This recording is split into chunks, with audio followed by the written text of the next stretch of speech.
beqopha khona umlando usho eSouth Africa ziningi igameko lapho kuthiwa umaskandi awungekho kodwa umfowabo wasafika ngene awumele umaskandi akasaminanga umaskandi wodwa kusemele nje umculo wona iqiniso bese siyakhuluma ngoba umusic industry ufuna abantu bekhona umuntu obazofunda kuyena so umfowabo wase uyisibonelo esihle uyisibuko kumusic industry uphethe kahle kakhulu umculo uyazethemba futhi uyawuhlonipha nawo umculo lapho ezokuveza ukuthi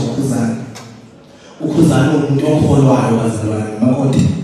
uyakholwa lo nto leyo insizwa ukuhlonipha kakhulu umculo uma ngabe izokwenza album noma kuyisabatha uyasabatha wazalwane singadla inyama siyikhethe ukhuzana uzosibuka nje ngoba ukholelwa esabatheni uyinsizwa engenziwe kanjani mayeza ya e-studio akakuzila ushukudla akabuye ngoba umsebenzi wakho uthatha serious futhi ukhuzana sizokuveza somusic industry si-aware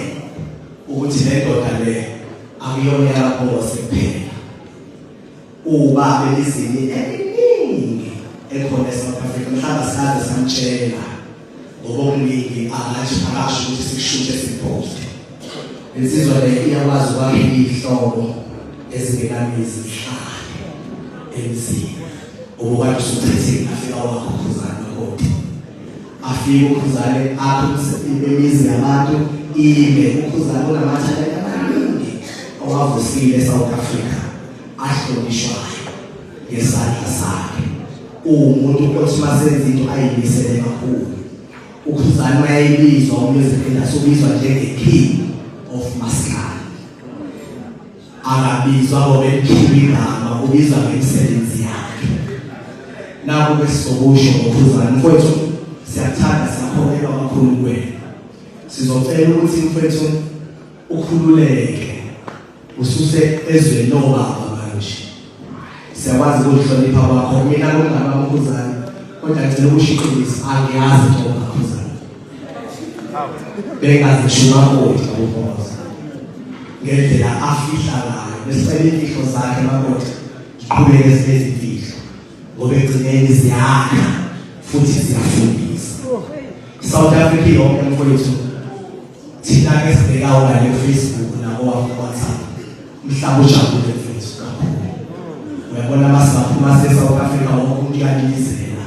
uyisithenjwa mfowethu uyathenjwa yimisebenzi industry uyathanda